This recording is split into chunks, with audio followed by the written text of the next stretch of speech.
আল, তোকে এই মেয়েটার সাথে প্রেম করতে হবে, আর প্রেমের ফাঁদে মেয়েটাকে ফেলে এরপর ভাগিয়ে বিয়েও করতে হবে। এমনভাবে ড্যাব ড্যাব করে আমার দিকে না তাকিয়ে মেয়েটার দিকে তাকিয়ে দেখ। আর শোন, যদি কোনো মেয়ে আমার বাড়ির বউ হয় তাহলে একমাত্র এই মেয়েটাই হবে। এই নে মেয়েটার নাম আর ফোন নাম্বার। মেয়েটার সাথে যেভাবে হোক রিলেশন করে বিয়ে করবি। আমি যা বলছি তাই করবি। আর শোন, মেয়েটা মনে হয় একটা ছেলেকে ভালোবাসে। আমার মনে হয় মেয়েটা তোকে পাত্তা দেবে না, কিন্তু তুই যেভাবেই হোক মেয়েটাকে তোর প্রেমে বন্দি করে ভাগিয়ে নিয়ে বিয়ে করবি। কি পারবি না? তোকে যা বলছি তাই করবি। আর শোন, মেয়েটার সম্পর্কে আজ থেকে তোর সব খোঁজ খবর রাখতে হবে। আজ থেকে তোর কলেজ, কাজকর্ম সব কিছু বন্ধ। তোর একটাই মাত্র কাজ, সেটা হচ্ছে মেয়েটাকে তোর সাথে প্রেম করাতে রাজি করিয়ে পালিয়ে বিয়ে করতে হবে। এই নে টাচ মোবাইল আর 500 টাকা রাখ। এখন থেকে প্রতিদিন তোর হাত খরচ হবে 500 টাকা। মোবাইল আর টাকা হাতে আল দাঁড়িয়ে আছে, আর তখনই ওর মা চলে গেছে। আল দাঁড়িয়ে আছে আর মেয়েটাকে দেখছে। আল কাগজের দিকে তাকিয়ে দেখে মেয়েটার নাম উম্মে এতিহা। দেখতে বেশ লম্বা আর উজ্জ্বল ফর্সা টাইপের গায়ের রং, চুলগুলি ছাড়া প্রায় কোমরে পড়েছে। আলের পছন্দ হয়েছে এতিহাকে, কিন্তু এতিহা তো দাঁড়িয়ে একটা ছেলের সাথে কথা বলছে। ছেলেটা দেখতে বেশ সুন্দর, তবে কেন জানি ছেলেটার চরিত্রগত ঠিকঠাক লাগছে না। আল দেখতে শুনতে বেশ সুন্দর। ওর কলেজের অনেক মেয়ে ওকে প্রেমের প্রস্তাবও দিয়েছে, কিন্তু আল রাজি হয়নি। আল এতিহার নাম্বার সেভ করেছে এতিহার সাথে লাভ ইমোজি দিয়ে। অনেকক্ষণ যাবৎ আল এহতেকে ফলো করছে। তখনই ওরা দুজন একটা রিক্সা করে চলে যাচ্ছে। আল একটা রিক্সা নিয়ে ফলো করতে লাগলো। কিছু দূর যাবার পর ছেলেটা নেমে গেছে, আর এতিহার রিক্সা নিয়ে চলে গেছে। আলো যেতেছিল, কিন্তু সিগন্যালে আটকা পড়ে গেছে। আজকের মতো আর দেখা হলো না। এভাবে বেশ কিছুদিন ফলো করছে আল, কিন্তু একটা জিনিস খেয়াল করেছে, এতিহা তো তার বয়ফ্রেন্ডকে প্রচন্ড ভালোবাসে। তাই আল সিদ্ধান্ত নিয়েছে এতিহাকে আর ফলো করবে না। আম্মা যা বলার বলবে, তা ওদের ভালোবাসার মধ্যে বাধা হয়ে দাঁড়াতে চায় না। আল চিন্তা করছে কি করে বলবে। তখনই আলের বাবা বলে, আল, তোকে বেশ কিছুদিন যাবৎ দেখতেছি তুই কলেজে যাচ্ছিস না, আর তোর হাতে মোবাইলটা আসলো কি করে? তখনই আলের আম্মা এসে বলে, আল কিছুদিন আমার একটা কাজ করে দিচ্ছে, ওর হাতের মোবাইলটা আমি দিয়েছি। তুমি দিয়েছো? কিন্তু তুমি তো কখনো ওকে মোবাইল দিতে বারণ করেছো। তখন ছোট ছিল আর এখন বড় হয়েছে। আচ্ছা, তোমার এই নিয়ে চিন্তা করতে হবে না। বড় বউ, সবাইকে খাবার খেতে আসতে বলো। আর আল, তোকে যা বলেছি তুই কি তা ঠিকঠাক মতন করছিস? বাবা নানি কিছু বলতে চাইছে, কিন্তু সাহস করে বলতে পারছে না। আমি গালে হাত দিয়ে দাঁড়িয়ে আছি। শোন, তোকে 1 মাসের সময় দিলাম, কাজটা এর মাঝে শেষ করে দিবি বলে দিলাম। আল, কি এমন কাজ করবে? এক কাজ কর, আল যদি না পারে তাহলে আসাদকে দিয়ে দে, আসাদ তোর কাজটা করে দেবে। আসাদ আমার বড় ভাই, আর আমার দাদা দাদি দুজনে মারা গেছে। তবে আমার একটা খালাম্মা আছে, ওনার ছোট্ট একটা মেয়ে আছে, নাম সিনথিয়া। আর নানা তো মারা গেছে, তাই নানিকে বাবা আমাদের বাড়িতে নিয়ে এসেছে, আমাদের সাথে থাকেন। তবে আমার এক চাচা আর এক ফুপি আছে, কিন্তু কোনোদিন দেখিনি। হ্যাঁ মা, কি এমন কাজ আমাকে বলেন, আমি করে দিচ্ছি। তুই পারবি না, আর আলকেই কাজটা করতে হবে। আল কিছু না বলেই চলে গেছে। রাতে কিছু খায়নি, সারা রাত চিন্তা করছে। আম্মা কেন ইতিহাকে ভাগিয়ে বিয়ে করতে বলেছে? এর রহস্যটা আমাকে তো বের করতেই হবে। আর তার থেকে বড় জিনিস হলো, ইতিহার সাথে ওর বয়ফ্রেন্ডের ব্রেকআপ করাতে হবে। হ্যাঁ, এই প্ল্যানিং মতে কাজগুলি করতে হবে। আমি কতগুলো সুন্দর সুন্দর মেসেজ লিখে ইতিহার নাম্বারে সেন্ড করেই সিমটা অফ করে দেই। এইভাবে মেসেজ করতে থাকলাম প্রায় 1 সপ্তাহ। আজ 1 মাস পরে কলেজে যাচ্ছি, তখনই দেখি ওই ছেলেটা একটা মেয়ের সাথে রিক্সা করে যাচ্ছে। আরে, ওইটা ইতিহার বয়ফ্রেন্ড। তাহলে মেয়েটাকে? আমি ওকে ফলো করতে থাকলাম।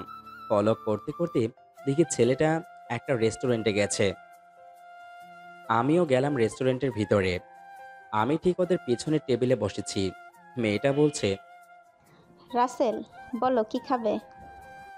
তার মানে ছেলেটার নাম রাসেল। না জান, তুমি যা খাবে তাই। বলো তুমি কি খাবে? ঠিক আছে, আমি অর্ডার করছি। আল বসে বসে ওদের কিছু পিক তুলে নিয়েছে। এবার আল ছবিগুলি এতিহাকে মেসেজ করে বলছে, ইতিহা, তুমি যাকে ভালোবাসো তাকে যদি হাতে নাতে ধরতে চাও তাহলে এখনই ক্যাফে অ্যান্ড রেস্টুরেন্টে চলে এসো। তোমার আদরের বয়ফ্রেন্ড তার বান্ধবীর সাথে বসে আছে, সাথে ছবিগুলো দিয়েছি। আচ্ছা রিয়া, আমি কি তোমাদের বাড়িতে বিয়ের প্রস্তাব পাঠাবো? তার মানে মেয়েটার নাম রিয়া? আপুর বিয়েটা সবেমাত্র শেষ হয়েছে, কিছুদিন যাক, তারপর আমি নিজেই বলবো। শালা কত বড় সিটিং বাজ, একসাথে কত মেয়ের সাথে লাইন মারে, আর আমাদের কপালে একটাও জোটে না। আল বসে বসে মুচকি হাসছে। কিছুক্ষণ পরে দেখে এতিহা আর সাথে আরো 2টা বান্ধবী নিয়ে এসেছে। আল তো দেখে বেশ খুশি হলো। এতিহা সোজা এসেই রাসেলের টেবিলের সামনে দাঁড়িয়েছে। ইতিহা তুমি এখানে? রাসেল দাঁড়িয়ে গেছে। আল তো বেশ আগ্রহ নিয়ে তাকিয়ে আছে এতিহা কি বলবে আর রিয়া কেমন রিয়াক্ট করবে। ঠিক তখনই এতিহা বলে, রাসেল, এটা আমি কি দেখছি? ইতিহা তুমি বসো, আমি সবটা তোমাকে বুঝিয়ে বলছি। রাসেল, তুমি মেয়েটাকে চিনো? হ্যাঁ, আমার কাজিন লাগে। আর তখনই এতিহা ঠাস করে এক থাপ্পড় বসিয়ে দেয়। কি বলছিস? আমি তোর কাজিন? শালা বেয়াদব! আমার সাথে আজ 1 বছর যাবৎ প্রেমের অভিনয় করে এখন বলছিস কাজিন? কি, তোমার সাথে 1 বছর যাবৎ প্রেম? রাসেল, এটা আমি কি শুনতেছি? তুমি আমার জীবনটা শেষ করে দিছো। বলেই এক থাপ্পড়। এতিহা ওকে মন মতো বকাঝকা করে, সাথে রিয়াও বলে বেরিয়ে চলে গেছে। আল বেরিয়ে এসে দেখে এতিহার চোখ মুখ লাল হয়ে গেছে। এতিহা তার বান্ধবীদের বলছে, দেখছিস দোস্ত, যাকে এত ভালোবেসেছি সেও এত বড় বেইমানিটা করেছে। এতিহার বান্ধবীরা বলছে, দোস্ত, কি করবি বল? রাসেল যে এমনটা করবে তা কোনোদিনও ভাবিনি। আল তার মোবাইলটা বের করে এতিহাকে ফোন করছে। আল কিছুটা দূরে দাঁড়িয়ে আছে। এতিহা প্রথমে রিসিভ করেনি, আবার কল করেছে। এবার রিসিভ করতেই আল বলে, মিস ইতিহা, কান্না করলে আপনাকে একটুও ভালো লাগে না, কিন্তু হাসি মাখা মুখে আপনাকে খুব সুন্দর লাগে। এই, আপনি কে? আর আমার নাম জানেন কি করে? আমাকে কি আপনি ফলো করছেন? খয়েরি কালার চুড়িদার, সাথে ম্যাচিং চুড়ি আর খোলা চুলে সাক্ষাৎ পরি লাগছে আপনাকে। এতিহা এদিক সেদিক তাকাচ্ছে, চোখের পানিগুলি মুছে নিচ্ছে। আল হাসছে এতিহার কাণ্ড দেখে। আচ্ছা, আপনার নাম কি আর আমার সম্পর্কে এত কিছু জানেন কি করে? আচ্ছা ভাই, আজকের মতো, আর হ্যাঁ, রাসেলের মতো ছেলেদের কাছ থেকে কিছুটা দূরে থাকবেন। আল্লাহ হাফেজ। বলে ফোন কেটে দেয় আল, আর সাথে সাথে মোবাইলটা বন্ধ করে নিয়েছে। আজব ছেলে, আমাকে দেখছে অথচ কাছে আসছে না। ছেলে মনে হচ্ছে রাসেলের কোনো দোস্ত হবে, নিজে ধরা খাইছে, তাই নিজের বন্ধুকে আমার নাম্বারটা দিছে। হঠাৎ করে খেয়াল করে দেখে, আরে এইটাই সেই নাম্বার যেটা প্রতিদিন রাত 12টায় মেসেজ করে মোবাইলটা সারাদিন বন্ধ রাখে। এতিহা মন খারাপ করে বাড়িতে গিয়েছে। এতিহার মা এতিহাকে বলে, কে রে, তোর এই অবস্থা কেন? কিছু না বলেই রাগ করে চলে গেছে। রুমে গিয়ে রাসেলের সবকিছু মুছে নিছে। ওর সব নাম্বার, ফেসবুক, ইমো, টুইটার সবকিছু থেকে ব্লক করে দিয়েছে। তবে এতিহার এখন মনে প্রাণে একটা প্রশ্ন জাগছে, এই ছেলেটা আজকে যে এতিহার ব্রেকআপ হয়েছে সেই দিকে কোনো চিন্তা নেই, কিন্তু ওই ছেলের চিন্তায় মগ্ন হয়ে পড়েছে। আর ওইদিকে রাত 12টার সময় আল তার মোবাইল অন করেছে। ইতিহাকে কি বলবো ভালোবাসি? না থাক, যদি বারণ করে দেয়, কিন্তু মেসেজ করতে থাকি, কোনো একদিন বলে দিব। আল যখনই মেসেজ করতে যাবে তখনই এতিহা ফোন করছে। রিং হতে কেটে গেছে, আল রিসিভ করেনি। এভাবে 2বার ফোন করার পর আল রিসিভ করছে। কে আপনি? আমাকে চিনেন কি করে? তার মানে আজকে যে আপনার ব্রেকআপ হয়েছে সেই দিকে খেয়াল নেই। আমি কে সেটা জানার জন্য চিন্তায় ঘুম আসছে না, তাই তো? দেখুন, আপনি আজকের পর আর কোনো সময় আমাকে মেসেজ বা কল করবেন না। যদি করেন তাহলে ব্লক করে দিব, বলে দিলাম। ঠিক আছে, ব্লক করে দেন। তবে আপনার চোখগুলি অনেক সুন্দর, আর আপনার হাসিটার প্রেমে পড়ে গিয়েছি। আমি জানি আপনি কে, এতক্ষণে বুঝতে পারছি আপনি কে। আজকের পর যদি আর কোনো দিন মেসেজ বা ফোন করেন তাহলে সোজা আপনার বাড়িতে গিয়ে বিচার দিব। আর আপনার আম্মাকে খুব ভালো করে চিনি আমি। ও আচ্ছা, তাই? ঠিক আছে, তাহলে এখন থেকে বেশি করে আপনাকে চালাবো। আর হ্যাঁ, আপনার ঠোঁটগুলি সত্যি খুব সুন্দর, সাথে লম্বা চুল, যার গ্রান আমার খুব পছন্দ। ইতিহাকে কেউ এমনভাবে প্রশংসা করেনি। দেখুন, আপনাকে ভালো করে বলছি, আমাকে আর ফোন করবেন না। ইতিহা ফোন কেটে দিয়ে কিছুটা রাগ করে শুয়ে পড়েছে। আল এভাবে রোজ রোজ মেসেজ করছে, আর ইতিহা খুব এনজয় করছে মেসেজগুলি পড়ে পড়ে। দেখতে দেখতে কিছুদিন চলে গেছে। দিন দিন ইতিহা কেমন একটা দুর্বল হয়ে আসছে আলের দিকে। আলের মা আলকে প্রতিদিন সবকিছুর খবর জানতে চায়, আর আল ওর মাকে সব বলে। এভাবে বেশ কিছুদিন কেটে গেছে। দিন দিন ইতিহা আলের প্রতি দুর্বল হয়ে গেছে। ইতিহা আলকে ফোন করে নিজে থেকে ওরা দুজনে ঠিক করে দেখা করবে, তবে কন্ডিশন থাকে আলের। দেখা করতে পারি, তবে আমাকে ভালোবাসতে হবে। ইতিহা রাজি হয়ে যায়। ইতিহা চিন্তা করে, সুন্দর ছেলের সাথে তো প্রেম করেছি, তার আসল চেহারাটা দেখছি। যদি ছেলেটা যেমনই হোক, ওকেই বিয়ে করব। ঠিক আছে, রাজি আছি। তাহলে আজ আমার কলেজের সামনে আসবে। ঠিক আছে। আল কথা মতো গিয়ে হাজির। ইতিহা গিয়ে আগে থেকেই দাঁড়িয়ে আছে। ইতিহা ফোন করছে। আল সামনে গিয়ে মোবাইলটা বের করে বলে, ইতিহা, আমি আল। তখন ইতিহা ঘুরে তাকিয়ে হাসি মাখা চেহারাটা কালো করে নিয়েছে। এতদিন আপনার সাথে কথা বলেছি। হ্যাঁ, এই দেখো তোমার নাম্বার। ইতিহা নাম্বারটা দেখে মাথায় হাত দিছে। আল মুস্কি হাসতেছে। ঠিক তখনই ঠাস করে ইতিহা একটা থাপ্পড় দিয়ে বসে। আশেপাশের সব মানুষগুলি দাঁড়িয়ে আলের দিকে তাকিয়ে আছে। আল কিছু বলতে যাবে, আবারও থাপ্পড় দিছে। এবার আল ইতিহার হাত ধরে নিছে। কি হলো, থাপ্পড় দিচ্ছ কেন? তুই কে বুঝেছিস আমি কিছুই জানি না?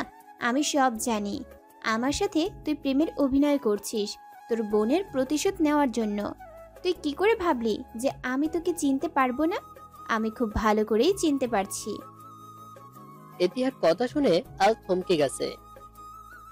বোনের প্রতিশোধের জন্য তোমার সাথে প্রেমের অভিনয় করেছি মানে? আমার তো কোনো বোনই নেই। তখন ইতিহা মুস্কি হেসে বলে, তোমার বোন নেই আল? আমাকে তুমি হাসালে। তোমার পরিবারের সবাইকে খুব ভালো করেই চিনি আমি। ইতিহার কথা শুনে আল অবাক দৃষ্টিতে তাকিয়ে আছে। আল, তুমি ভুল জায়গায় ট্রাই করেছো। আমি জানি তোমাকে আমার নাম্বার আর আমার নাম এমনকি আমাকে দেখিয়ে দিয়েছে তোমার আম্মু। ইতিহা, তুমি জানলে কি করে? আমি জানবো না তো কে জানবে? আল, যা হবার হয়ে গেছে। আমি চাই না অতীত আবার সামনে আসুক। এমনিতেই আমাদের পরিবারের অনেক সমস্যা হয়েছে তোমার পরিবারের জন্য। ইতিহা, তোমার কোথাও ভুল হচ্ছে। সত্যি আমার কোনো বোন নেই। তোমার বোন আছে, তুমি ঠিক করে জেনে নিও। আর হ্যাঁ, তোমার বড় ভাইয়ার নাম আসাদ। তোমার বড় ভাইয়া বিয়ে করে নিয়েছে। তোমার বাবার ব্যবসা আছে। তোমার নানি তোমাদের সাথে থাকে। আর কিছু জানতে চাও? ইতিহা, আমি তোমাকে ভালোবাসি। আমি কথা দিতেছি, শত বাধার মাঝেও তোমাকে ছেড়ে যাব না। আমি জানি না তুমি কে, আর তোমার সাথে আমার মায়ের চেনা জানা কি করে, তবে আমি তোমাকে সত্যি খুব ভালোবেসে ফেলেছি। আফসোস আল, তোমার মা তোমার অভিনয়টা দেখতে পেল না। তবে সত্যি তোমার মা তোমাকে খুব ভালো করে অভিনয় করতে বলে দিছে। সত্যি তোমার অভিনয় অনেক সুন্দর। যদি তোমার মা অভিনয়গুলি দেখতো তাহলে খুব খুশি হতেন। আজকের পর যদি আর কোনো সময় আমার সাথে যোগাযোগ করেছো তাহলে তোমার বোনের মতো তোমার পরিস্থিতি হবে। বারবার বলছি আমার বোন নেই, তাও কেন একই কথা বলছো? তোমার বোন আছে কি নেই সেটা তোমার মায়ের কাছ থেকে জেনে নিও। আল এতিহার দিকে তাকিয়ে আছে। এতিহা রিকশায় উঠে চলে গেছে। আল এতিহার চলে যাওয়ার দৃশ্য দেখছে। আল ভেঙে পড়ছে। কি হচ্ছে ওর সাথে? আলের বোন আছে, সেটা আল জানে না। আলের মনে হাজারো প্রশ্ন নিয়ে বাড়িতে এসেছে। আলকে দেখে আলের নানি বলে, আল, কি হয়েছে তোর? তোকে এমন দেখাচ্ছে কেন? নানি, আম্মা কোথায়? তোর মা তো স্কুলে গেছে, এখনো আসেনি। তবে সময় হয়েছে আসার মনে হয়, এক্ষুনি চলে আসবে। নানি, তোমাকে একটা কথা জিজ্ঞেস করব, তার সঠিক উত্তরটা তুমি দেবে? কি কথা? আমার কোনো বোন আছে? আর কোনো সময় ছিল? নানি বসা থেকে দাঁড়িয়ে গেছে। যখনই নানি কিছু বলতে যাবে তখনই আম্মা এসেছে। নানি তখনই চুপ করে গেছে। আরে আল, আজকে তুই এত তাড়াতাড়ি বাড়িতে চলে এসেছিস? আজকে না তোর এতিহার সাথে ফাইনাল কথা বলার ছিল? তা এতিহা তোর সাথে প্রেম করতে রাজি হয়েছে? আম্মা, আমার বোন লিলি সে কোথায়? তখন আম্মা হাতের ব্যাগটা রাখছে আর হাসি দিচ্ছে। আম্মার হাসির পেছনে লুকিয়ে আছে হাজারো রহস্যময় ঘটনা। কিন্তু তখনই মুচকি হেসে বলে, আল, তোদের বোন কোথা থেকে আসবে? তোদের তো কোনো বোন নেই। আর লিলিমিলি নামের কোনো মেয়েকে তো আমি জীবনেও দেখিনি। মিথ্যা কথা কেন বলছ? তখনই আম্মা আমার দিকে তাকিয়ে আছে। কি হলো বলো, লিলি নামে আমার কোনো বোন আছে বা ছিল? তখনই আম্মা আমাকে ঠাস করে থাপ্পড় দিয়ে বলে, আমার কথা তোর বিশ্বাস হচ্ছে না? আমার সাথে এমনভাবে কথা বলার সাহস কে দিয়েছে তোকে? এতদিন ধরে তোকে ভালোবাসার এমনভাবে প্রতিদান দিলি? আল, কি হয়েছে? আম্মার সাথে এমন ব্যবহার করছো কেন? বাহ, সবাই শুধু আমাকে দোষারোপ করছেন, অথচ আমি যা বলছি তার কোনো উত্তর দিচ্ছে না। যদি আমার কোনো বোন নাই বা থাকতো, তাহলে ইতিহাস কেন আমাকে বলবে আমার বোনের প্রতিশোধের জন্য ইতিহাসের সাথে প্রেমের অভিনয় করে যাচ্ছি? আম্মা কিছু বলেনি, চুপচাপ চলে গেছে। এক এক করে সবাই চলে গেছে। নিজের প্রতি নিজের রাগ হচ্ছে। আম্মাকে কষ্ট দিয়ে কথা বলা ঠিক হয়নি। আমি রুমে এসে ফ্রেশ হয়ে ইতিহাকে ফোন করছি। প্রায় 50টা কল করেছি, কিন্তু রিসিভ হয়নি। বরং একটু পর দেখি আর ফোন ঢোকে না, মানে ব্লক করে দিছে। মাথায় কোনো কাজ করছে না, কি করব ভেবে পাচ্ছি না। দরজা বন্ধ করে শুয়ে রইলাম। আর কখন যে চোখে ঘুম চলে আসছে বলতে পারবো না। ঘুম থেকে উঠেছি দরজার শব্দ শুনে। চোখ ডলতে ডলতে দেখি দরজা খুলেছি। চেয়ে দেখি আম্মা দাঁড়িয়ে আছে। আম্মার চোখগুলো লাল হয়ে আছে, তার মানে আম্মা অনেক কান্না করেছে। ভাত খাবি আয়। আমি কিছু বলিনি, আম্মার কাছে গেলাম। বেসিনে গিয়ে হাত মুখ ধুয়ে এসেছি। সবাই রাতের খাবার খেতে বসেছে, আমিও খাচ্ছি। তখন আব্বা বলে, আজ সবাইকে একটা সত্য কথা বলতে যাচ্ছি, যদিও দুইজন ছাড়া সবাই জানে। সেই সত্যিটা কি? আল কিছু বলছে না, তবে দুইজন মানে ভাবি আর আল, এমনটাই ধারণা করছে আল। আর হলোও তাই। হ্যাঁ আল আর বৌমা, তোমরা শোনো কথাটা। আমি আর ভাবি দুজনে মায়ের দিকে তাকিয়ে আছি। আমার একটা মেয়ে ছিল, লিলি, আসাদের চাইতে বড়, যে আমাকে প্রথম মা বলে ডেকেছে। তাহলে আপু কোথায়? আমার মেয়ের নাম ছিল লিলি ইসলাম। দেখতে শুনতে বেশ সুন্দর, কিন্তু এখন সে আর নেই। তোর যখন 3 বছর বয়স তখনই লিলি মারা গেছে। দয়া করে এই ব্যাপারে আমার কাছে কোনো কিছু জিজ্ঞেস করবি না যেন। আর হ্যাঁ আল, তোকে বলি, তোর বোনটা মারা গেছে এতিহার পরিবারের জন্য। সুতরাং তার জন্য আমি চেয়েছিলাম এতিহার সাথে এমনটা করে ওদের বুঝিয়ে দেব সবচেয়ে কাছের মানুষের ক্ষতি হলে কতটা কষ্ট লাগে। আমি তো প্রথম সন্তানকে কখনো ভুলতে পারবো না, কিন্তু সবার সামনে ভুলে থাকার অভিনয় করি। ইতিহার পরিবারের জন্য আপু কেন মারা যাবে? তোর সব জানতে হবে তাই না? তাহলে শোন। ইতিহার ভাই রাজের সাথে লিলিয়াপুর সম্পর্ক ছিল, এবং সম্পর্কটা এতটাই গভীর ছিল যে একজন আরেকজনকে ছাড়া বেঁচে থাকাটাই কষ্টকর। এদিকে বাবা আপুর বিয়ে ঠিক করত, আর আপু 2-3টা বিয়ে নিজের ইচ্ছাতেই ভেঙে দিত। কিন্তু একদিন আপুর বমি শুরু হতে থাকে। তারপর বাবা মা দুজনই আপুকে ডাক্তার দেখায়। তখন ডাক্তার বলে, মিষ্টিমুখ করান, আপনারা নানা নানি হতে যাচ্ছেন। এই কথাটা শোনার পর বাড়ির সবাই বাকরুদ্ধ হয়ে গেছে, কথা বলার ভাষায় হারিয়ে ফেলে। তারপর আপুকে চাপ দেওয়ার ফলে জানতে পারে ইতিহার ভাইয়ার সাথে ফিজিক্যাল রিলেশনের কারণে আপু গর্ভবতী হয়ে যায়। মা বাবা সবাই মিলে রাজের বাবা মায়ের কাছে আর রাজের কাছে যায়। তখন রাজ সবার সামনে অস্বীকার করে আর আপুকে চিনে না বলে। তারপর মামলা করবে এইসব মিথ্যা কথা বলে আমাদের হুমকি দেয়। এভাবে কিছুদিন যাবার পর রাজ তার বাবা মায়ের পছন্দের মেয়েকে বিয়ে করে নেয়, কিন্তু আমরা আমাদের বোনটাকে হারিয়ে ফেলি। কারণ আমার বোনটা আত্মহত্যা করে ফেলে।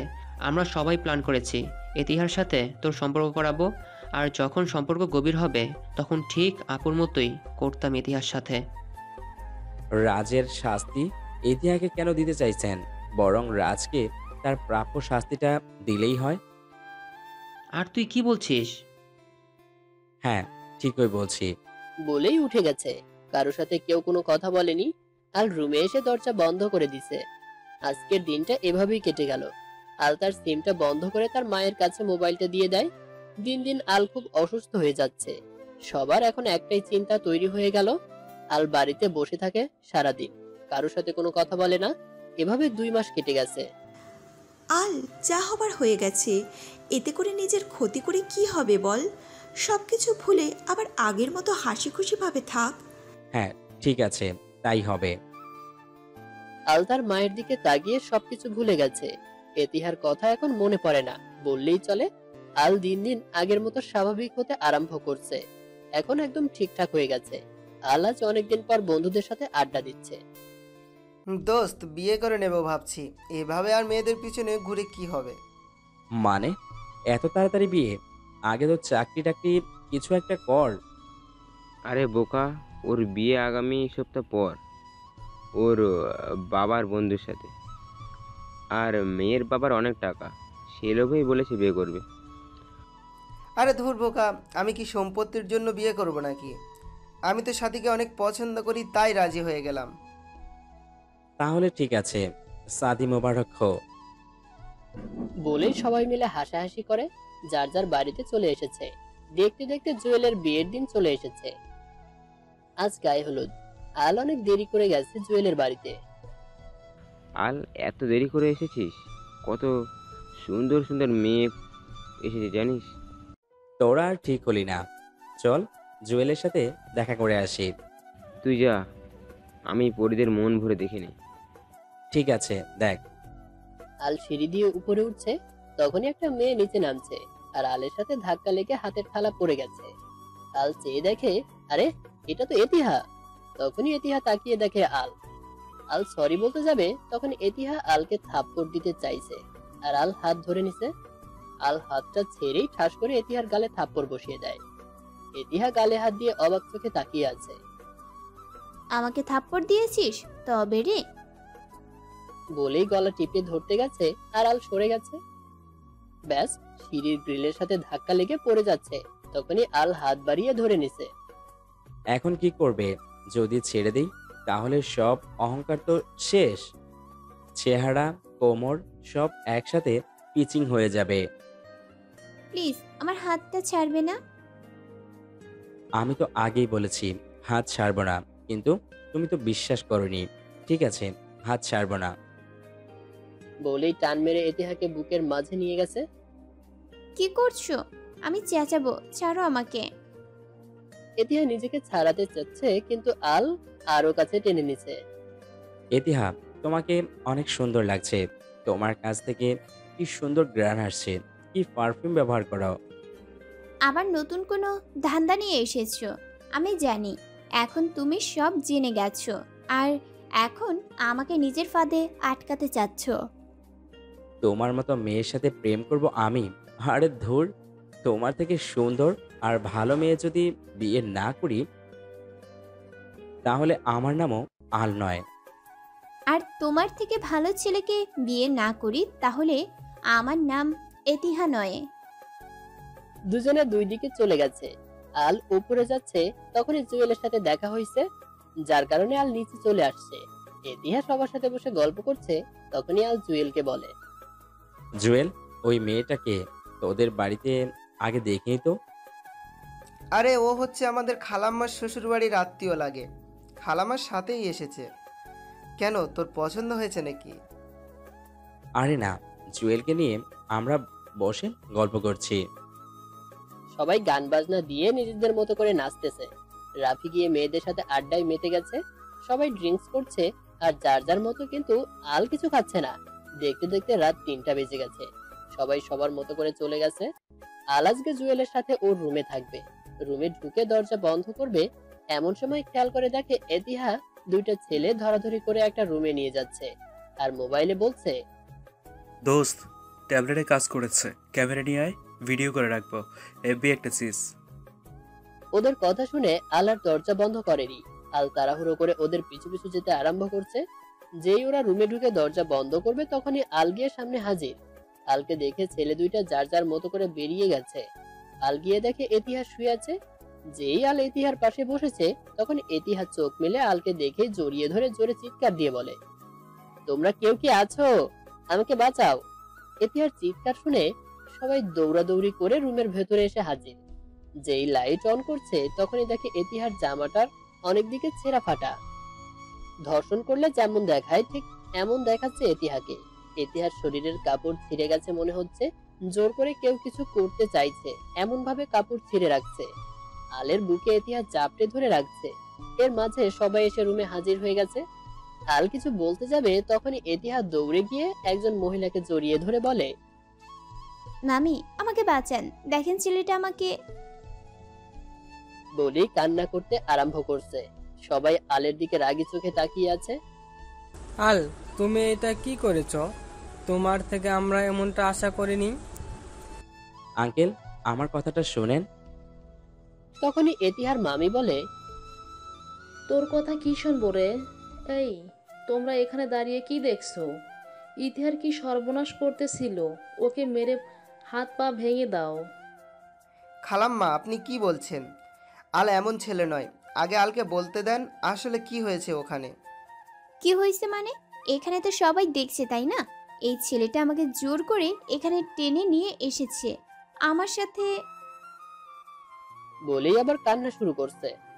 জুয়েল, তুই ইতিহার দিকে তাকিয়ে কি করে বলছিস আলের কথা শোনা প্রয়োজন? আল, তুমি যা করেছো তার জন্য ক্ষমার কোনো প্রশ্ন আসে না। এর জন্য তোমাকে অনেক বড় শাস্তি পেতে হবে। আমি কিছু করিনি, তাহলে শাস্তির কোনো প্রশ্নই আসে না। দরকার হলে আমি নিজে আদালতে যাব। দেখেছেন ভাই সাহেব, ছেলেটা কত বড় বেয়াদব। এই, তোমরা ছেলেটাকে বেঁধে রাখো, ওর বাবা মা আসুক, এরপর থানায় খবর দাও। আমার ইজ্জতের কোনো মূল্য নেই আপনাদের কাছে? মামি, আমি বলি, এই ছেলেটা যেহেতু আমাকে নষ্ট করতে চাইছে, ওর মাধ্যমে আমি সবার কাছে ভালো হতে চাই। ইতিহা, তুমি কি বলতে চাচ্ছ? ওর সাথে আমার বিয়ে দিয়ে দেন। ও জেলে গেলে কিছুদিন পর বেরিয়ে চলে আসবে, আর আমি সমাজের কাছে আর সবার কাছে একজন ধর্ষিতা বলে পরিচিত হয়ে থাকব। আমাকে ওর সাথে বিয়ে দিয়ে দেন, তাহলে এর উপযুক্ত শাস্তি পাবে। তোমার মতো মেয়েকে আমি বিয়ে করতে যাব তুমি ভাবলে কি করে? দরকার হলে ফাঁসির মঞ্চে দাঁড়িয়ে যাব, তাও তোমার মতো মেয়েকে বিয়ে করব না। আল, কি বলছিস তুই? তোর মাথা খারাপ হয়ে গেছে নাকি? খালাম্মা, আল ইতিহাকে বিয়ে করবে। আগামীকাল এটা হবে। জুয়েল, তুই কি বলছিস? জুয়েল, তুই কিছু জানিস না?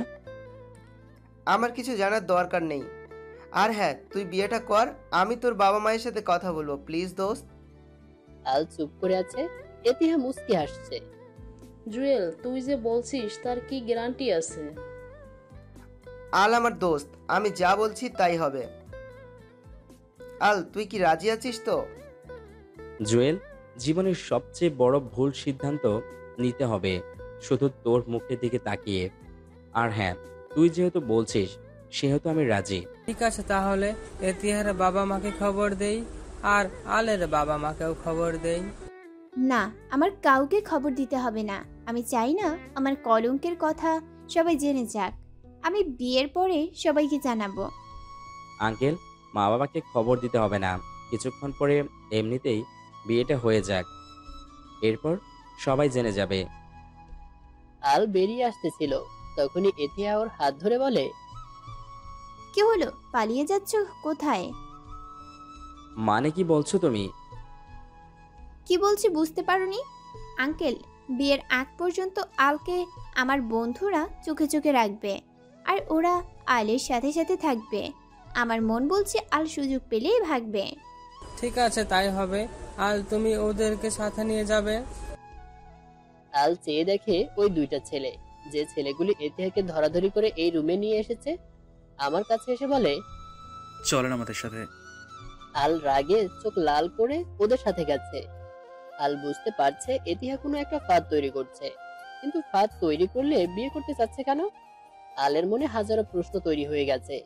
যেই ছেলেগুলি এতিহাকে রুমে নিয়ে গেছে সেই ছেলেগুলি এতিহার বন্ধু, তার মানে সবকিছু এতিহার প্ল্যান করা ছিল। আজকে রাতটা এভাবে কেটে গেছে। সকালে সবাই রেডি হয়ে নিয়েছে। আলের সাথে এতিহার ফ্রেন্ডগুলি আছে। কিছুক্ষণ পর সবাই মিলে কমিউনিটি সেন্টারে গেছে। কি রে, শরীর খারাপ নাকি? বলেই মুস্কি হাসি দিছে। কেন, কি হয়েছে রে?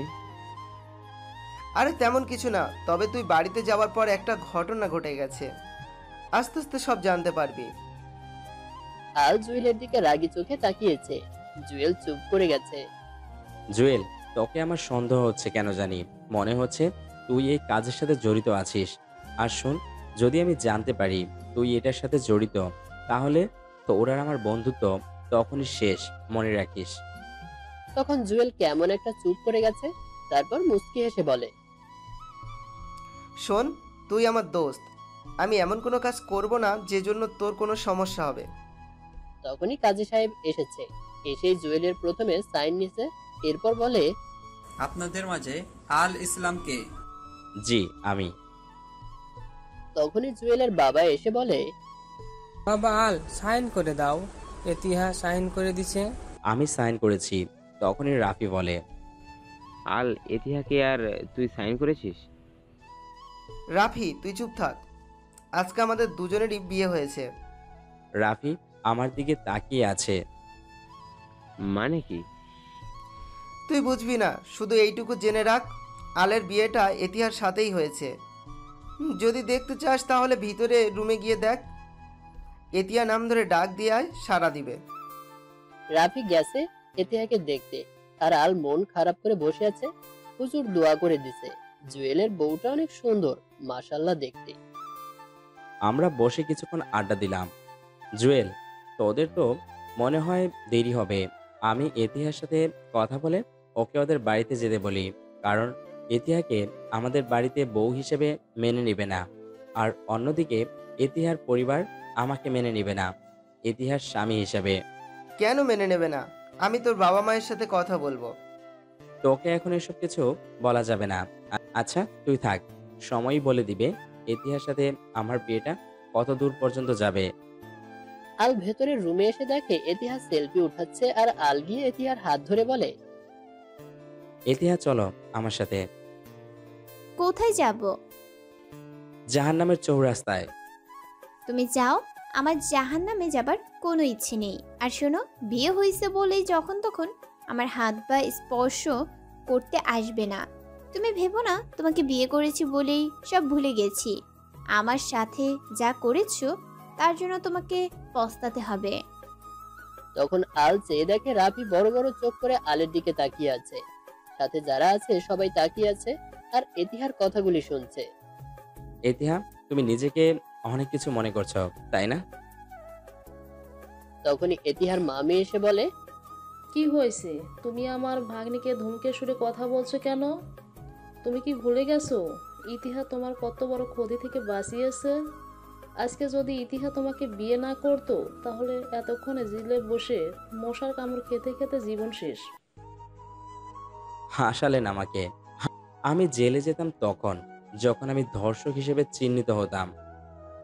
আর আমি যে ধর্ষক নয় সেটা এতিহা সহ সবাই খুব ভালো করেই জানেন। আলের দিকে এতিহা তাকিয়ে আছে, আর আল কোনো কিছু না বলেই এতিহার হাত ধরে সবার সামনে থেকে টেনে নিয়ে এসেছে। সবাই আলের আর এতিহার দিকে তাকিয়ে আছে। এতিহাকে বাইরে নিয়ে এসে কিছুটা দূরে নিয়ে এসেছে। কি হচ্ছে? এমন ভাবে টানা হিচড়া করছেন কেন? হাত ছাড়ুন, আমি আপনার সাথে সাথে হাঁটতেছি। তখনই আল রিক্সা ডাক দিছে, রিক্সা এসেছে।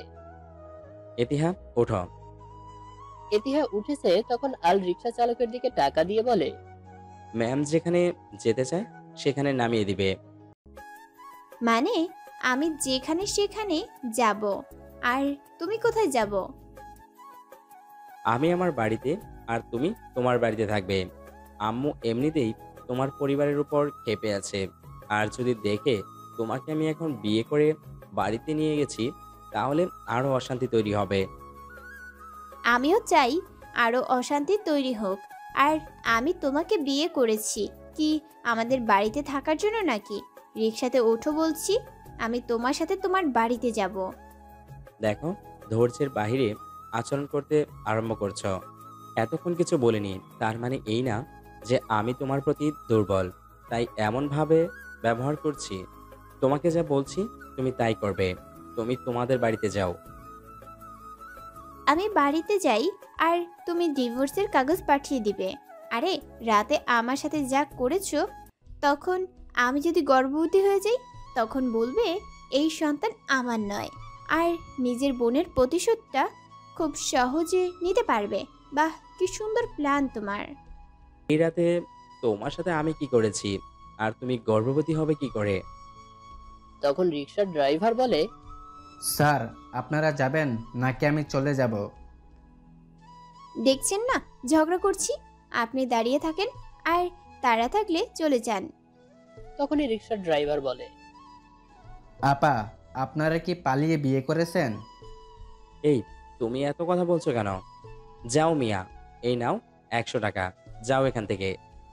তখন রিক্সা চালক বলেন, স্যার টাকা লাগবে না, তবে আপনাদের দুজনকে বেশ মানিয়েছে। রাস্তায় দাঁড়িয়ে ঝগড়া করলে মানুষ খারাপ বলবে। চলেন বাড়িতে দিয়ে আসি, আপনাদের দেখে আপনাদের মা বাবা মেনে নিবে। এমন সুন্দর জামাইবুকে কোনো মা বাবা না মেনে নিয়ে থাকতে পারবে না। আই জ্ঞান দিচ্ছ কেন? যাও না, নিজের চরকায় তেল দাও। আল এতিহার দিকে তাকিয়ে আছে। এতিহা ওড়নায় মাথাটা পেঁচিয়ে যাচ্ছে। আল হঠাৎ করে কি যেন ভাবতে লাগলো, কিছুটা ভেবে বলে, এতিহা রিস্কায় ওঠো। কি হলো, ওঠো। বলেছি না আমি বাড়িতে যাব না, তোমার সাথে তোমাদের বাড়িতে যাব। আমাদের বাড়িতে যাব। তখন চেয়ে দেখি এতিহা অনেক খুশি হয়েছে। আমরা দুজনে রিস্কায় বসে আছি। এতিহাকে দেখে মনে হচ্ছে বেশ খুশি। এতিহাকে যত দেখছি ততই কেমন অচেনা লাগছে। 30 মিনিটের মধ্যে বাড়ির সামনে এসেছি। রিস্কা ভাড়া দিয়ে এতিহাকে নিয়ে সামনের দিকে যাচ্ছি। শোনো, তোমার আম্মু যদি আমাকে কোনো কিছু করতে চায় তাহলে তোমার পরিবারের সবার নামে নারী নির্যাতন মামলা দিয়ে থানায় ঢুকিয়ে দিব। আম্মু তোমাকে কি করবে জানি না, তবে আমার কপালে খারাপই আছে, এটা নিশ্চিত। তুমি আমার জীবনে যেদিন থেকে এসেছো সেদিন থেকে আমার জীবনটা একদম বরবাদ হয়ে গেছে। সবে তো শুরু হয়েছে। চোখের পানি আর নাকের পানি যদি এক না করেছি তাহলে আমার নাম এতিহানা। তোমাদের পরিবারের জন্য আমাদের যা ক্ষতিটা হয়েছে সেইটার মাসুল তো তোমাদের দিতেই হবে। ক্ষতি তোমাদের হয়েছে নাকি আমাদের হয়েছে সেটা পরে জানতে পারবে। এখন আগে বাড়ির ভিতরে ঢুকতে দেয় কিনা সেই চিন্তা করো। কলিং বেল চাপ দিতেই কিছুক্ষণ পর আলের ভাবে এসে দরজাটা খুলে দিছে।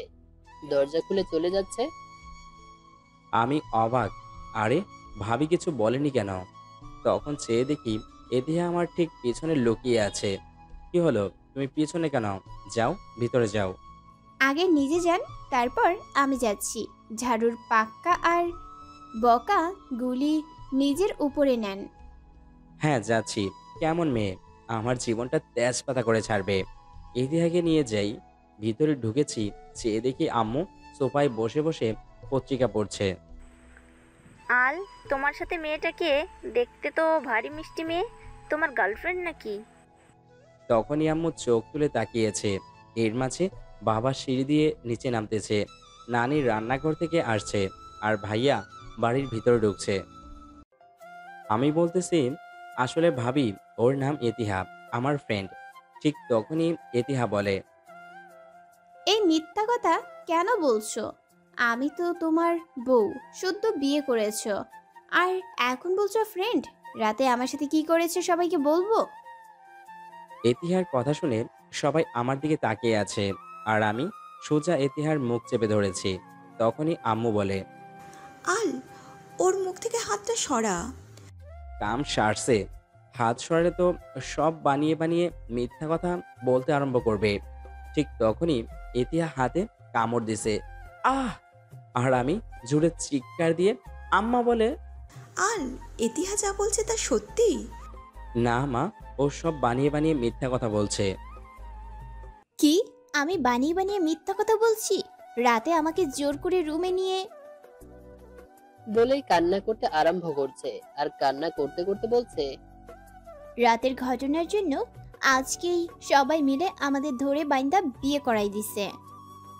আল, তোরা কি তাহলে সত্যিই বিয়ে করেছিস? আরে আপনার ছেলেকে কি জিজ্ঞেস করছেন? আপনার ছেলে তো বিয়ে করতে রাজি ছিল না, কিন্তু জোর করেই আমাদের বিয়েটা করিয়ে দিছে সবাই। তা না হলে আমার সমাজে মুখ দেখানো দায় হয়ে যেত। এতিহার কথা শুনে এবার আমার মুখে কিছুটা হাসি আসছে। মনে হচ্ছে আম্মা খুব খুশি হয়েছে। আল, ইতিহা এসব কি বলছে? তুই কি সত্যি কিছু করেছিস ইতিহার সাথে? না আম্মা, আমি কিছুই করিনি। ইতিহা যা যা বলছে সব বানিয়ে মিথ্যে কথা বলছে। তবে আজকে ইতিহার সাথে আমার বিয়েটা হয়েছে, এই কথাটা সত্যি। এহিয়া যদি বানিয়ে মিথ্যা কথা বলেছে, তাহলে তুই এনিহাকে বউ না জানিয়ে হুটহাট করে বিয়ে করছিস কেন? আব্বা, আপনি কি বলতে চাচ্ছেন? আমি যা বলার বলছি। যদি তুই কিছু না করতি তাহলে বিয়ে করতে গেলি কেন? নিশ্চয়ই তুই এমন কিছু করেছিস যার জন্য বিয়ে করতে বাধ্য হয়েছিস। আব্বাজান, আপনি একদম ঠিক বলেছেন। এই মেয়ে, তুমি যে ওকে বিয়ে করেছো তা কি তোমার বাড়িতে জানতে পেরেছে? ইতিহার মাথাটা নিচু করে ফেলল। তখন আম্মা ধমক দিয়ে বলে, কি হলো বলো? তোমার বাড়ি থেকে কি জানে কেউ তুমি আলকে বিয়ে করেছো? বিয়ে যেহেতু হয়েছে, আস্তে আস্তে সবাই জেনে যাবে, কিন্তু এখন কেউ আমার বিয়ের ব্যাপারে জানে না। তখনই আম্মা এতিহার আর আমার সামনে এসেছে। এতিহার কিছুটা ভয় পাচ্ছে। তখনই আম্মা মোবাইলটা বের করে আর এতিহার হাতে দিয়ে বলে, নাও, তোমার বাড়িতে ফোন করে বলো তুমি আজকে বিয়ে করেছো। আমার বাড়ির কারো নাম্বার জানা নেই, আর তাছাড়া আমাদের বাড়িতে কেউ মোবাইল ব্যবহার করে না। এতিহার কথা শুনে সবাই অবাক দৃষ্টিতে এতিহার দিকে এমনভাবে তাকিয়ে আছে, মনে হচ্ছে কোনো এলিয়েন সামনে দাঁড়িয়ে আছে।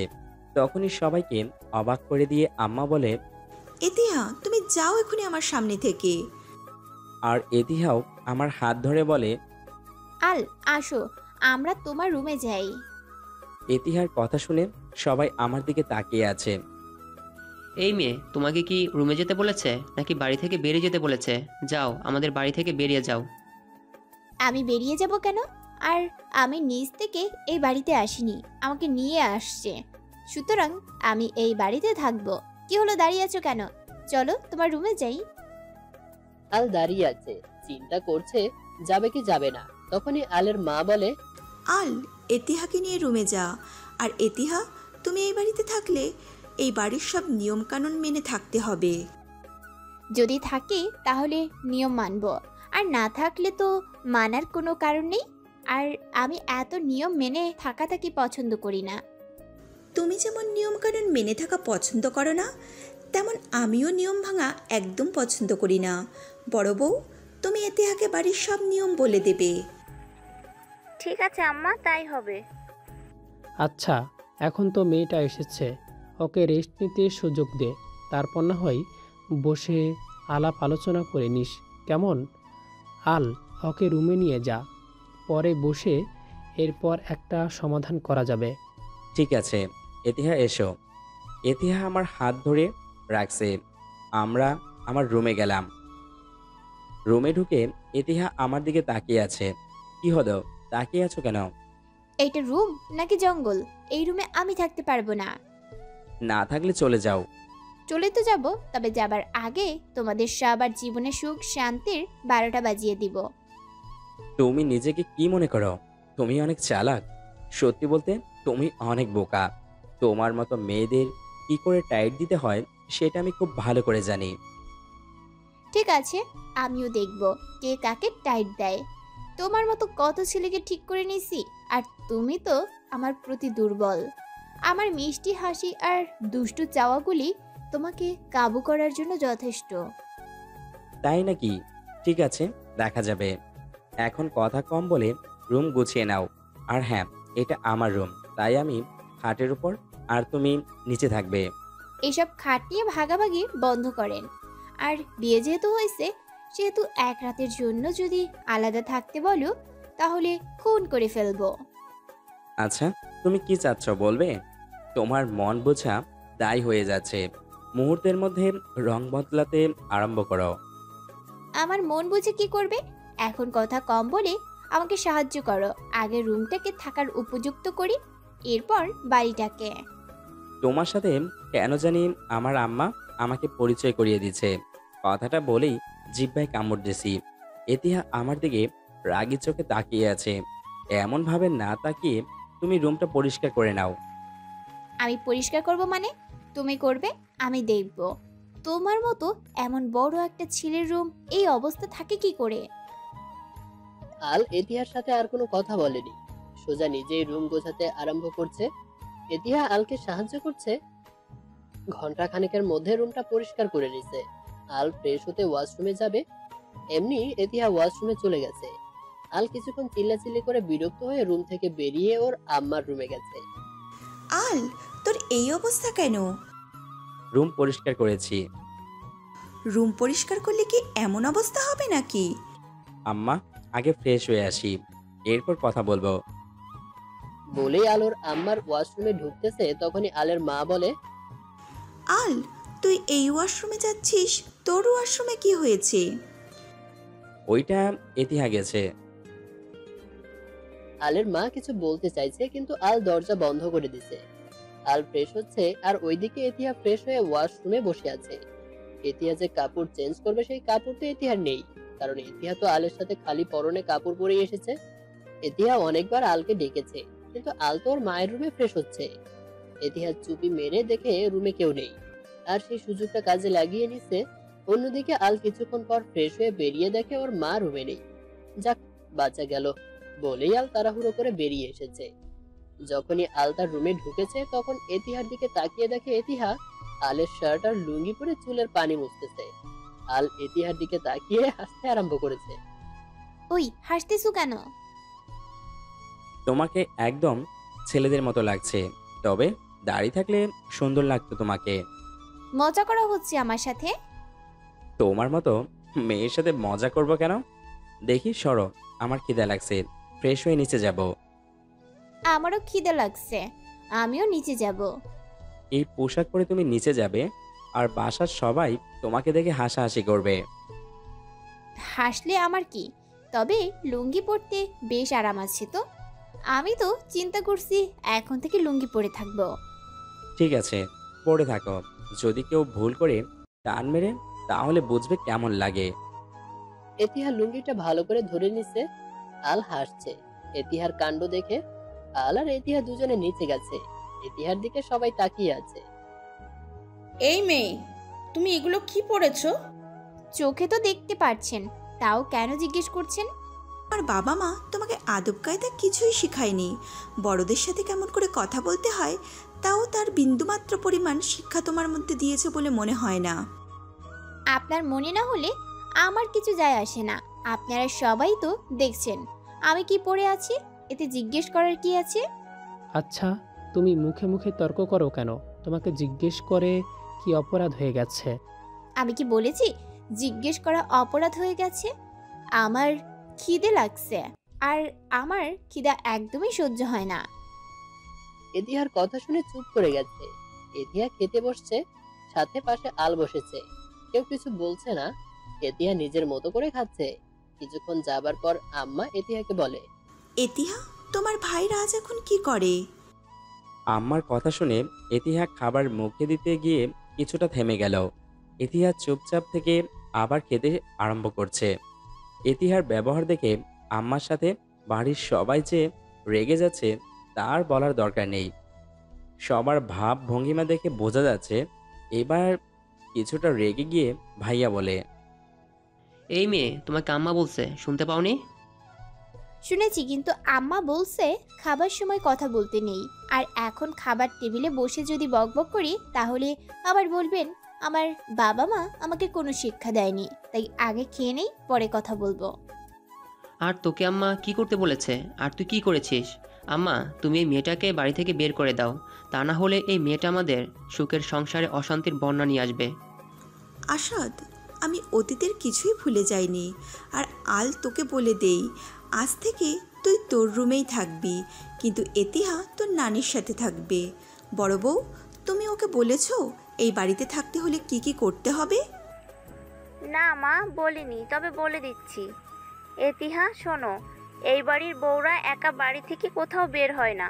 যদি কোথাও বিশেষ কোনো কাজের প্রয়োজনে যেতে হয় তাহলে পর্দা করে বাইরে যেতে হবে, তাও নিজের স্বামীকে অবশ্যই সাথে নিতে হবে। প্রতিদিন 5 ওয়াক্ত নামাজ সময় মতো পড়তে হবে। নামাজের সময় কোনো রকম বাহানা চলবে না। আর বাড়ির কাজগুলি সবাই মিলেমিশে করতে হবে। সবচেয়ে বড় কথা সেটা হচ্ছে বাড়ির বড় যারা আছেন তারা তোমাকে যা বলবে তাই করতে হবে। আজ থেকে পড়াশোনা সব বন্ধ থাকবে তোমার। এই বাড়িতে বিয়ের পরে কোনো মেয়েকে পড়তে দেওয়া হয় না। আর যতই কাজ থাকুক বাড়ির বাইরে একটানা 4 ঘন্টার বেশি সময় থাকা যাবে না। এতিহা, তুমি আমার কথাগুলি শুনেছো? হ্যাঁ শুনেছি, তবে আমার একটা কথা আছে। কি কথা? আমি আলের সাথেই থাকবো, আর বিয়ের পরে স্বামী স্ত্রী একসাথে থাকবে, এটাই নিয়ম। হ্যাঁ, স্বামী স্ত্রী একসাথে থাকবে, কিন্তু তোমাদের বিয়েটা আমরা এখন মেনে নিচ্ছি না। সুতরাং তোমাকে যা বলছি তাই হবে। আর একটা কথা, আজকের পর থেকে যেন এমন পোশাক তোমাকে পরতে না দেখি। বলে আম্মা খাবার টেবিল থেকে উঠে যাচ্ছে। আর তখনই এতিহা বলে, আমার তো কোনো কাপড় নেই, তাহলে কি পরে থাকবো? এতিহার কথা শুনে আম্মা চলে গেছে, সাথে এক এক করে সবাই চলে গেছে। আমার দিকে তাকিয়ে কোনো লাভ নেই, আমার কাছে কানাকুড়ি নেই। কানাকুড়ি নেই? তাহলে বিয়ে করতে কে বলেছে? বিয়ে কি আমি করতে চাইছি নাকি তুমি মিথ্যা অপবাদ দিয়ে আমাকে বিয়ে করেছো? আম্মা একটা কাজ একদম ঠিক করেছে, তোমাকে আমার সাথে থাকতে বারণ করেছে। কি বলতে চাচ্ছ তুমি? বলতে চাচ্ছি, রাতে তো তোমাকে আমি কিছুই করিনি, কিন্তু তোমার শরীরের কাপড়গুলি যেভাবে ছিঁড়া ফাটা ছিল, আমার তো মনে হয় তোমার সাথে কেউ কিছু করেছে। তখনই এতিহা খাবারের হাত দিয়ে আমাকে একটা থাপ্পড় দিয়ে বলে, ছি, তুমি এত নিচু মনের মানুষ, ভাবতে আমার ঘৃণা হচ্ছে যে তোমাকে বিয়ে করেছি। সেদিন রাতে নিজেই তো জোর করে আমার কাপড়গুলি ছিঁড়ে আমাকে নষ্ট করতে চাইছো, আর এখন অন্যের উপর দোষ চাপাতে চাইছো। আমি নিশ্চিত তুমি আমাকে প্ল্যান করে ফাঁসিয়েছ, কিন্তু তুমি সফল হবে না। আল কথাটা বলে উঠে বেসিনে গিয়ে হাত ধুয়ে রুমে চলে আসছে। কিছুক্ষণ পর আলের মা এসেছে। আল, এই ধর 5,000 টাকা। টাকা দিয়ে কি করব? আগে কথাটা শেষ করতে দিবি তো? টাকাটা নিয়ে এতিহাকে সাথে করে নিয়ে যা। এতিহার জন্য কাপড় নিয়ে নিবি। এখন বাড়িতে পরার মতো কিছু কাপড় নিয়ে আয়। পরে তোর বাবার কাছ থেকে টাকা নিয়ে ভালো কিছু কাপড় আর গহনা কিনে নিস। আম্মার দিকে তাকিয়ে আছি। সত্যি বলতে আমি আম্মার মন বুঝতে পারছি না। আর ওইদিকে এতিহার মন বোঝা তো বড় দায় হয়ে বসেছে। আর শোন, এতিহাকে তুই কিন্তু মন থেকে ভালোবাসবি। এতিহা যেন তুই বলতে অজ্ঞান হয়ে যায়। কিন্তু আম্মা এতিহার বাড়ির মানুষজন যখন জানতে পারবে তখন কি হবে সেটা নিয়ে একটু চিন্তা করে দেখছেন। যখন জানতে পারবে তখন দেখা যাবে। এখন কথা কম বলে এতিহাকে নিয়ে মার্কেটে যা। ঠিক আছে। আম্মা চলে গেছে। এতিহা চুপচাপ রুমে এসেছে। তবে এতিহার মনটা যে খারাপ সেটা বোঝা যাচ্ছে। এতিহা, তুমি ভাবির কাছ থেকে একটা ড্রেস নিয়ে এসে পড়ো, তোমাকে নিয়ে বের হব। আমি এখন বের হব না, আর আমি বুঝতে পারছি আমাকে নিয়ে বাইরে গিয়ে কোথায় রেখে চলে আসবে।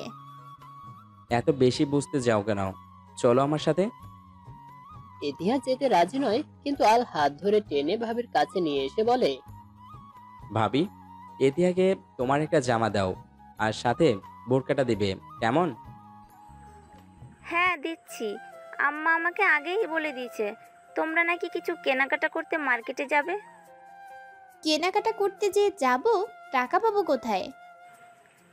টাকা তো আম্মা দিছে আলের কাছে। আসো তুমি আমার সাথে। ভাবি এতিহাকে সাথে নিয়ে গিয়ে কিছুক্ষণের মধ্যে রেডি করে নিয়ে এসেছে। এতিহাকে বোরকা পরিয়ে হাতে পায়ে মোজা লাগিয়ে একদম ফরজ পর্দা করিয়ে এনেছে।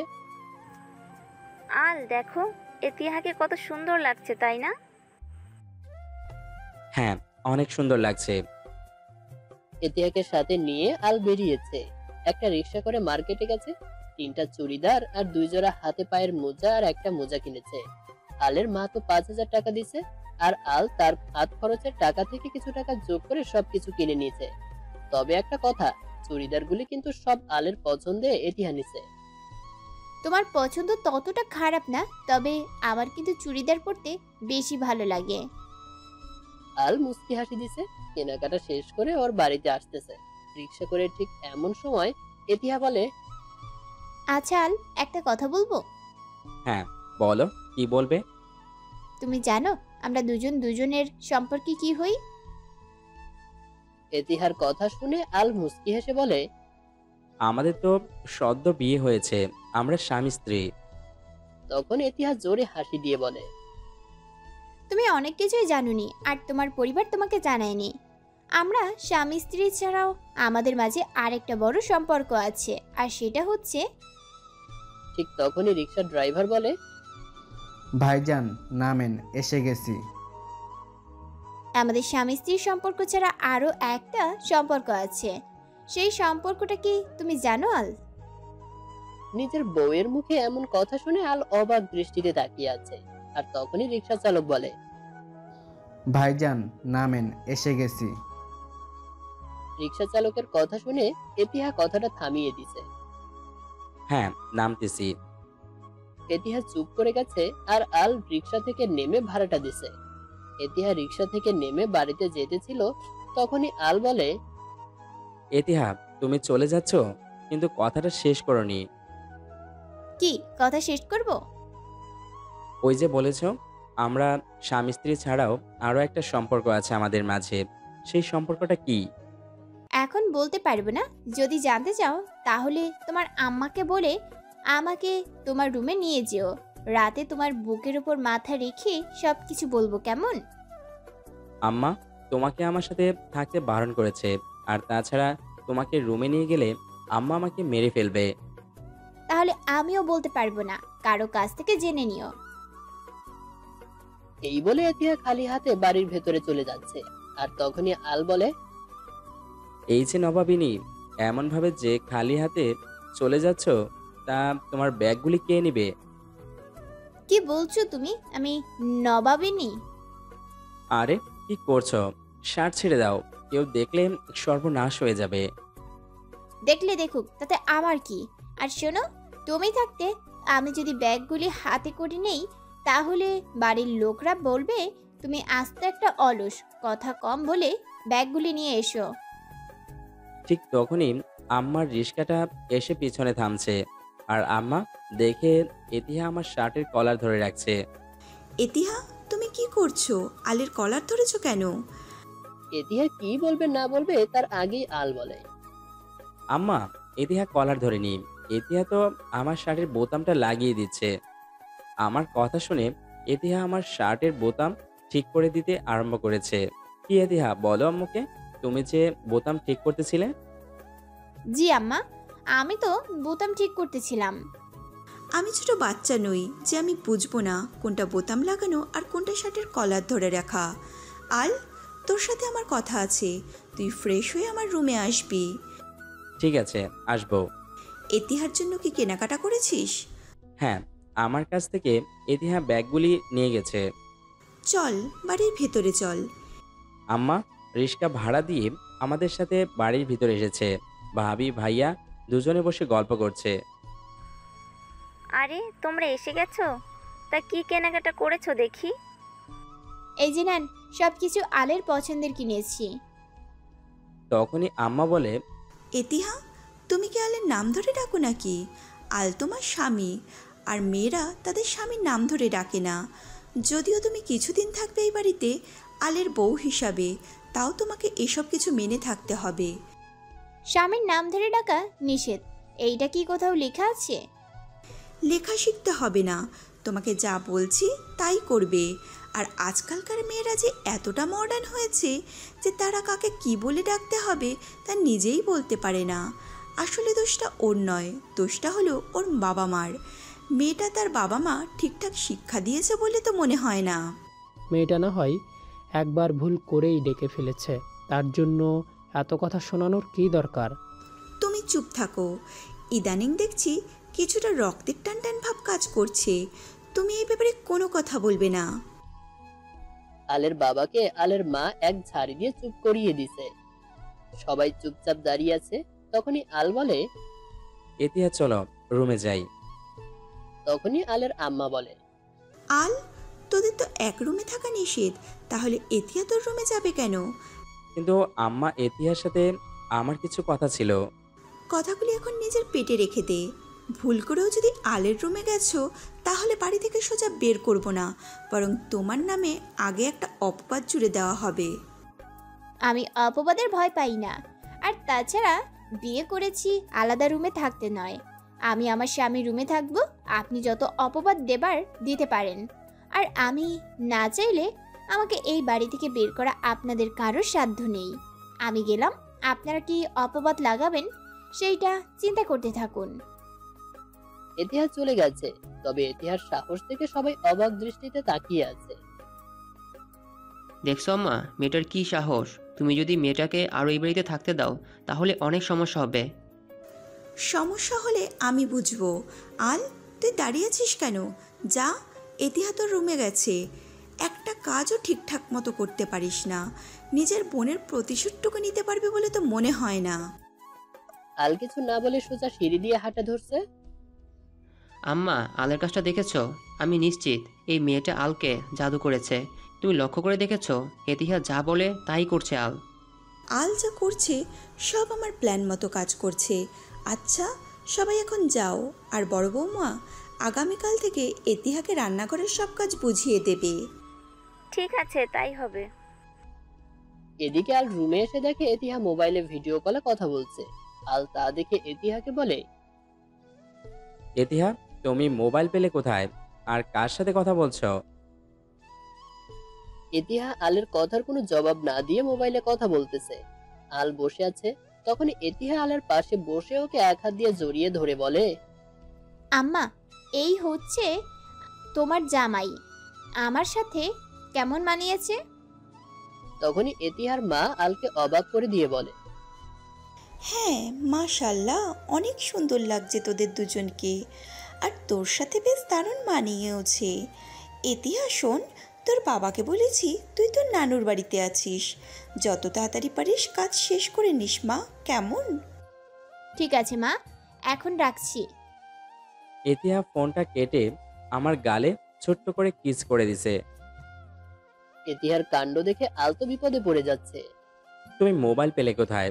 আর তুমি যে বলছো তোমার বাড়িতে কাউকে জানাতে পারলে না তোমার বিয়ের কথা, কিন্তু এখন তো দেখছি তোমার মা ঠিকই জানে। মোবাইলটা আমার, এটা তো আমার সাথে ছিল, কিন্তু তোমাকে দেখায়নি। আমার আম্মাকে মামির বিয়ের দিনে বলে দিছে। তাহলে তুমি আম্মার সাথে এমন কথা বলছো কেন? তাহলে কি বলবো? আমি বলে দিব। আর তোমার আম্মা ফোন করে আমার বাবা মাকে হুমকি ধমকি দেবে। তার জন্যই আমি বলেছি আমার নাম্বার মুখস্থ নেই। আচ্ছা, এখন বলো তুমি আমার সম্পর্কে কি হও? তুমি সত্যিই জানো না আমি তোমার বউ ছাড়া কি হই? না, আর জানলে কি তোমাকে বলতাম।